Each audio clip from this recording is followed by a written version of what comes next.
आज की वीडियो में बहुत ज़्यादा time saving, money saving tips and tricks हैं जो आपके बहुत ज़्यादा काम आने वाली है। सबसे पहली टिप ये होगी कि करेलों की कड़वाहट को दूर करने का तरीका मैं बताऊंगी। और उसके अलावा दाल बनाते वक्त अक्सर आपने देखा है प्रेशर कुकर फट जाता है, तो प्रेशर कुकर कभी नहीं फटेगा आपके घर में अगर आप ये वाला तरीका अपना लेंगे। आज मैं आपको ये भी बताऊँगी कि प्रेशर कुकर क्यों फटता है और कैसे फटता है। तो उसके अलावा आपने देखा है चीनी के बर्तन अक्सर रखते हुए ना, जब हम वॉश करते हैं उसके बाद जब रखते हैं इसको कैबिनेट में या शोकेस में, तो ये टूट जाते हैं। तो इसको टूटने से बचाने का तरीका मैं बताऊंगी। बहुत आसान तरीका है जो आज मैं आपको बताने जा रही हूँ, जिससे आपके बर्तन कभी नहीं टूटेंगे। छिपकलियों को घरों से दूर भगाने का तरीका मैं लेकर आई हूँ। बहुत ही आसान तरीका है और बहुत ही ज़बरदस्त तरीका है, जिसमें आपकी टाइम सेविंग भी है और सबसे ज़्यादा मनी सेविंग है। घर में होते हुए आपकी चीज़ों से छिपकलियाँ दूर भाग जाएंगी। और उसके अलावा नलकियाँ जो घरों में बिखरी रहती है ना, इधर से उधर, और टाइम पर हमें मिलती नहीं है, उनको एक जगह पर इकट्ठा करके रखने का तरीका बताऊँगी, और जिससे आपकी नलकियाँ कभी नहीं उलझेंगी, सुलझी ही रहेंगी और टाइम से आपको मिल भी जाएंगे। और इसके अलावा बहुत ज़्यादा टिप्स एंड ट्रिक्स हैं इस वीडियो में। अस्सलामुअलैकुम, वेलकम टू माय चैनल। कैसे हैं आप सब? इंशाल्लाह ताला सब ठीक ही होंगे। तो चलिए स्टार्ट करते हैं वीडियो। करेले के कड़वेपन को दूर करने के लिए आज मैं बहुत ज़बरदस्त ही आपको टिप बताने लगी हूँ। बहुत ही आसान टिप है और कुछ लोगों को करेले तो बहुत पसंद देते हैं, लेकिन कड़वे होने की वजह से नहीं खाते। और कुछ लोग ऐसे हैं कि करेले तो बनाते हैं लेकिन उनके करेले बहुत कड़वे बनते हैं। तो आज की टिप बहुत ही ज़बरदस्त है और बहुत ही आसान है। आपने करेले लेना है, करेले को अच्छे से छील लेना है। छील के आपने जिस तरह भी शेप में कटिंग करनी है आप उस शेप में उसकी कटिंग कर लें। ये देखें इस तरह से। ये मैंने 2 किलो करेले लिए, इनको छीला। अभी इसके अंदर मैं नमक डालूंगी। 4 से 5 चम्मच भर भर के मैंने नमक डालने हैं और उनको खूब मसलना है। अच्छे से मसल के आपने फिर इसको छोड़ देना है 15 से 20 मिनट के लिए या आधे घंटे के लिए। ये देखिए मैं तो 1 घंटे के लिए भी छोड़ देती हूँ। ये देखिए इस तरह से आपने छोड़ देना और फिर आप देखेंगे कि ये देखें पानी छोड़ेगा करेले, ठीक है। और यही इसका कड़वापन है। और आपने इसको खूब अच्छे से धोना है, निचोड़ना है। अच्छे से निचोड़ के फिर आपने घी में फ्राई कर लेना है और उसके बाद आप करेले बनाएं। और इसी तरह आप इसको फ्रीज़ भी कर सकते हैं। अगर आप भी इसी तरह से प्रेशर कुकर का इस्तेमाल करेंगे तो प्रेशर कुकर कभी भी नहीं फटेगा। तो आपने देखा है अक्सर दाल बनाते वक्त ना लोगों के घर में प्रेशर कुकर फट जाता है। तो सबसे आसान हल ये है कि जब भी आप दाल बनाएं उसको अच्छी तरह से वॉश करके नमक, मिर्च, हल्दी, जो भी आप मसाले डालते हैं, लहसुन अदरक डालकर, और उस को ना एक बॉईल दे देना है आपने। जब दाल में एक बॉईल आ जाएगा ना, तो उसके बाद फिर आपने इसको कवर करना है, मतलब ढक्कन लगाना है और उसके ऊपर आपने वेट रख देना है। आपने देखा है जब ये वेट जहाँ हम रखते हैं ना, इस होल में जब दाल का दाना फंस जाता है ना, तो जब प्रेशर कुकर फटता है। अगर आप इस तरह से दाल बनाएंगे कभी भी प्रेशर कुकर नहीं फटेगा। नेक्स्ट टिप भी आपके बहुत काम आने वाली है। आपने देखा है चीनी के बर्तन जो हमारी जान से भी ज़्यादा हमें अजीज़ होते हैं, ये चीनी के बर्तन भी बहुत जल्दी टूट जाते हैं। मतलब जब हम शोकेस में या किचन कैबिनेट में ना इस तरह बर्तन रखते हैं ना, ऊपर नीचे एक प्लेट रखी गई, बाउल रखा गया, तो वो अक्सर अचानक से ही, बिल्कुल अचानक से ही क्रैक पड़ जाता है उसके अंदर ना, या कोई किनारा टूट जाता है। फिर दुख भी हमें बड़ा होता है क्योंकि ये हमें बर्तन बड़े अजीज़ होते हैं। तो आपने करना क्या है, ये बबल रैप नज़र आ रहा है। अक्सर हम ऑनलाइन जो कोई चीज़ मंगवाते हैं ना, जो इसमें हमें रैप करके भेजते हैं ताकि महफूज चीज़ हमारे हाथों में पहुँच जाए। तो आपने करना क्या है, ये फेंकना नहीं है। इसको आपने इस तरह से स्क्वायर शेप में कटिंग कर लेनी है और आपने एक प्लेट इसके ऊपर रखनी है। फिर इसके ऊपर ये रैप रख देना है, पेपर रख देना है, सॉरी बबल पेपर या बबल रैप कह रहे हैं। और उसके बाद बस आपने ऊपर नीचे प्लेटें रख दी। अब जैसे मर्ज़ी आप प्लेटों को कैबिनेट में या शोकेस में रखें, कभी भी नहीं टूटेंगी। अगर ये नहीं है तो इस तरह का मोटा पेपर मिलता है, तो आप ये भी लेके इसकी शेप दे लें और इसको ऊपर नीचे प्लेटों में रखें, ये भी कभी नहीं टूटेगा। अब नेक्स्ट टिप है जी गरमा। गरमा आजकल बहुत आया हुआ है और आपको पता है हर घर में ही आता है। अब ये इतना बड़ा होता है, जब हम इसको कटिंग करते हैं ना, इस तरह जब हम लंबाई में कटिंग करते हैं ना, ये वाली शेप में, ओवल शेप में जब हम करते हैं तो बहुत बड़े स्लाइस हो जाते हैं। लेकिन ये तरीका नहीं है। आपने क्या करना है, इस तरह राउंड शेप में ही आपने कटिंग कर लेनी है। इसके 2 पीस कर लेने हैं। इनके बीजों को आपने अच्छे से निकाल लेना है। अगर आप चम्मच की मदद से निकालें ना, बहुत अच्छे तरीके से ये निकलते हैं, आपके हाथ भी नहीं ख़राब होते। फिर आपने बीच में से इस तरह से कटिंग कर लेनी है और फिर अब इसके ना आप स्लाइस करें। छोटे स्लाइस भी बनेंगे और जिस मर्ज़ी शेप में अब आप कटिंग कर लें, ये आराम से कटिंग भी हो जाएंगे और बहुत ज़्यादा पीस भी बनेंगे। ये देखें बहुत बड़ा स्लाइस वो अच्छा भी नहीं लगता अगर हम किसी के आगे रखते भी हैं, और या कोई बच्चा वगैरह भी खाता है तो वो पूरा स्लाइस नहीं खाता, आधा वेस्ट होता है।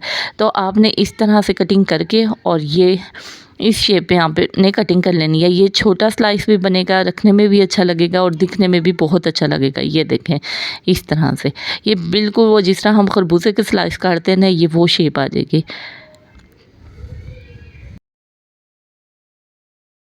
नलकियों को एक बॉक्स में इकट्ठा करने का सबसे आसान तरीका ये है कि जब हम नलकियों को एक जगह पर इकट्ठा करें तो हमें टाइम से ही नलकी आसानी के साथ मिल जाए और सुलझानी भी ना पड़े। अक्सर आपने देखा है कि जब भी हम नलकियों को इकट्ठा एक जगह पर रखते हैं ना, तो उनके धागे एक दूसरे के साथ उलझ जाते हैं, जिनको सुलझाना बड़ा मुश्किल होता है और उसके अलावा जब सुलझाते हैं ना तो टाइम भी बहुत ज़्यादा वेस्ट होता है।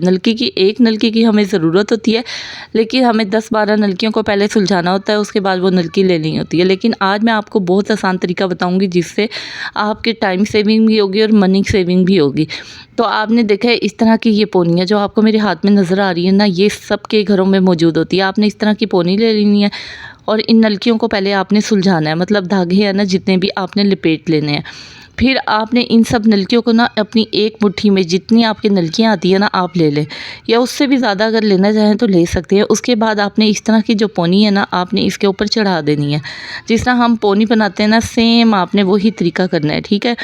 तो अब आप ये देखेंगे कि जब भी आप ये बॉक्स वगैरह में रखेंगे आपको आसानी के साथ नलकी भी मिल जाएगी, ना धागे उलझेंगे, ना आपका टाइम उलझेगा, मतलब आपका टाइम की भी बचत हो जाएगी। और उसके अलावा ये देखें इस बॉक्स में, ये बॉक्स पूरा ऊपर तक भरा हुआ था, अब हमने रखा है ना तो कितनी जगह इसमें बच गई है नलकियों की ना, और इसमें हम और भी नलकी रख सकते हैं। और ये आपने देखा है कितना आसान तरीका था नलकियों को सेव करने का और एक जगह पर इकट्ठा करने का तरीका। ये देखें, बस गर्मियाँ भी आ गई हैं और छिपकलियाँ भी घरों में आ गई हैं, और छिपकलियों को घरों से दूर भगाने का सबसे आसान तरीका मैं बताने लगी हूँ। जिनके घरों में बहुत ज़्यादा छिपकलियाँ आती हैं ना, तो उनके लिए ये बहुत बेस्ट रेमेडी है या टिप है, कुछ भी कह लें।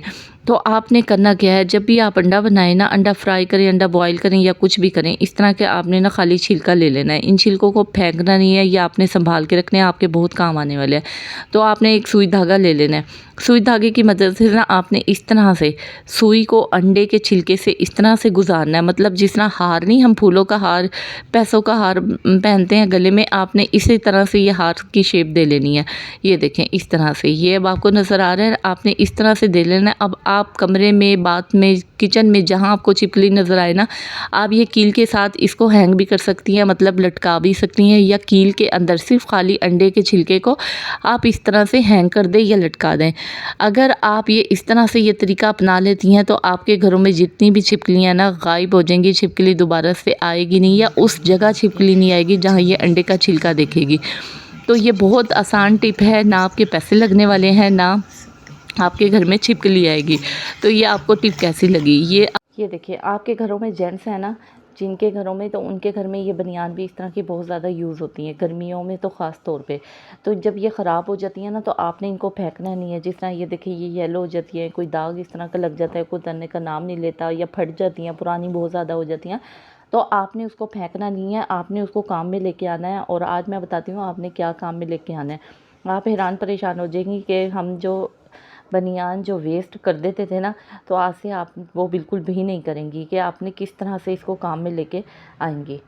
अच्छा, इससे ना आप ना क्या क्या काम कर सकती हैं, ये डस्टिंग, इससे जब आप डस्टिंग करेंगी ना तो ये इतना सॉफ्ट होता है कि आपकी डस्टिंग जो फर्नीचर पे है ना, कभी भी कोई स्क्रैच नहीं पड़ेंगे। डस्टिंग भी बहुत ज़्यादा अच्छी होती है, बहुत ज़्यादा नीट होती है। और उसके अलावा आप किचन में भी यूज़ कर सकते हैं। शेल्फ़ के ऊपर आपने अक्सर देखा है घी या कोई चिकनाहट वगैरह होती है ना, इससे बहुत अच्छी साफ़ हो जाती है, बहुत जल्दी ऑब्ज़र्व कर लेता है, कोई पानी गिर जाता है। और उसके अलावा जब हम फ्रिज साफ़ करते हैं ना, फ्रिज अक्सर आपने देखा है तो पानी गिर जाता है या कोई दूध वगैरह गिर जाता है, तो आप इससे साफ़ करें, मिनटों सेकंडों में आपका फ्रिज साफ़ हो जाएगा। और बहुत जल्दी ये पानी हो, कोई भी लिक्विड चीज़ हो, तो बहुत जल्दी ऑब्ज़र्व कर लेता है। तो आपने इसको बिल्कुल भी वेस्ट नहीं करना है, आपने इसको अपने काम में लेके आना है और अपने पैसों की भी बचत करनी है। ज़्यादातर आपने देखा है हम बाज़ार से ख़रीद कर लेकर आते हैं, कोई भी इस तरह का डस्टिंग का कपड़ा हो जाए, या घर में से भी निकाल लेते हैं, लेकिन ये बहुत ज़्यादा सॉफ्ट है, बहुत ज़्यादा ऑब्ज़र्व करने वाला है। इससे आपके टाइम की बहुत ज़्यादा बचत होने वाली है। तो आपने इस तरह से ना इसके पीस कर लेना है, ठीक है। ये साइडों से भी आपने इस तरह से कटिंग कर लेना है। ये देखें, ये मैंने ना इसके ये 2 पीस कर लिए हैं, ठीक है। ये 2 पीस हो गए हैं।